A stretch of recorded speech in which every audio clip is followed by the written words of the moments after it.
Ohio train derailment.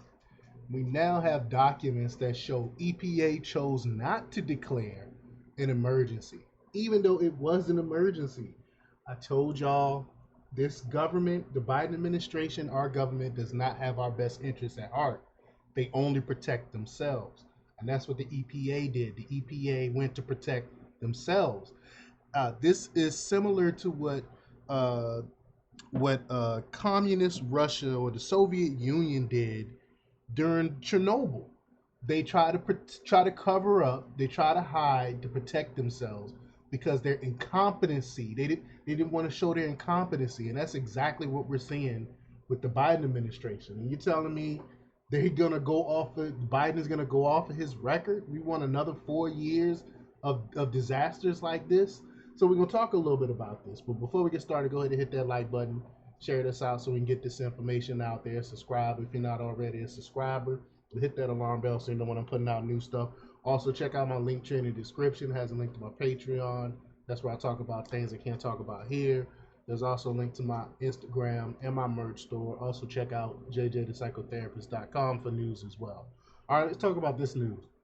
Now, this comes from News Nation.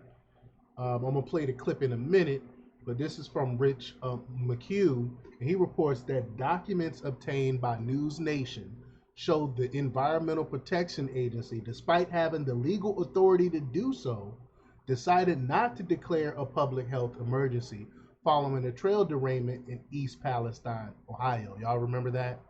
News Nation obtained EPA communications from the Government Accountability Project that were sent following the train derailment and controlled burn of tankers containing hazardous chemicals.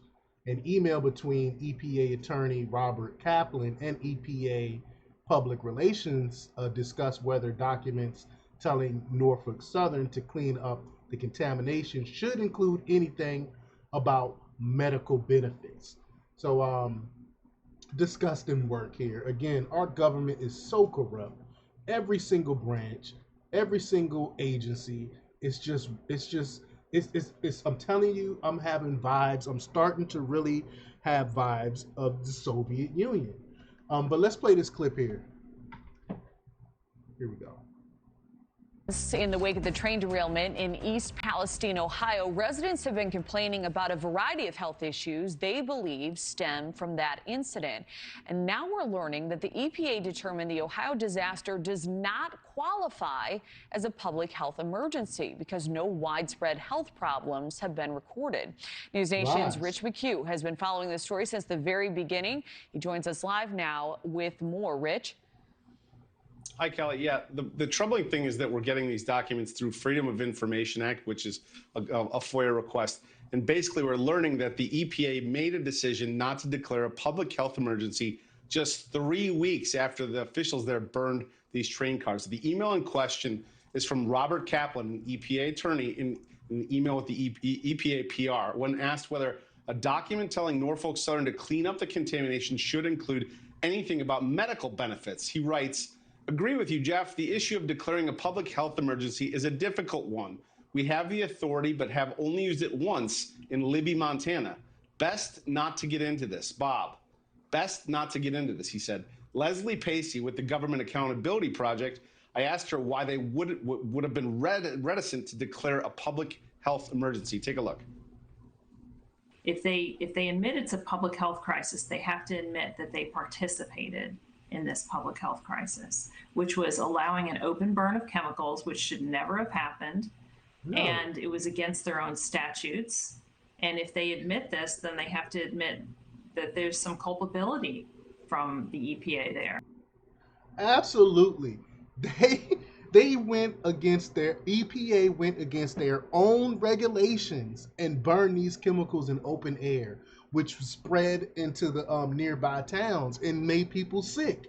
And if they admit that it was an emergency, they would have to admit to that fact. And again, this Biden is running a socialist government. This is socialism. I'm not gonna sugarcoat it. That's exactly what's going on here. When the government is protecting themselves, they're not alerting the people of the harm that they're causing, that the EPA caused by burning this stuff. The EPA caused this, and they would have to take accountability and culpability to this. That's why they would not declare it an emergency. I mean, it's disgusting, disgusting work here. But here's the thing. The EPA made this decision not to declare a public health emergency on February 20th, less than 3 weeks after the burning of the tank cars, and after they had already found dioxins at the site of the burn. We went to Libby, Montana last fall, a town poisoned by asbestos in the mine, but the EPA didn't declare a public health emergency there until decades later. But in East Palestine, the initial testing done at the derailment site shows the presence of dioxins, the most carcinogenic compounds on the planet. And in June, CDC Dr. Arthur Chang gave residents there a very sober assessment. One thing that we can agree on, the exposure happened. It happened. We have symptoms. It's documented. It's sad. Yet no government agency, not the EPA or the CDC, have tested residents' health. One independent group has. Erin Haynes from the University of Kentucky. She tested 400 residents who live within a mile of the burn. Take a look. 3 out of 4 of the participants reported having at least one new health symptom. And that within a mile of the derailment, 80% of the respondents reported a upper respiratory health symptom. 80%. So all year long, we've been documenting these ailments. Kelly, we've also reached out to the EPA for comment on this, and they have yet to respond to us, but we'll be sure to bring that to you when they do. This is what happens when we have government corruption, when we have people in places that don't need to be there. These people that's running our government are DEI hires. They shouldn't be there. They're not there based on merit because they're great at their job. They're there because they check off some box. And because we have government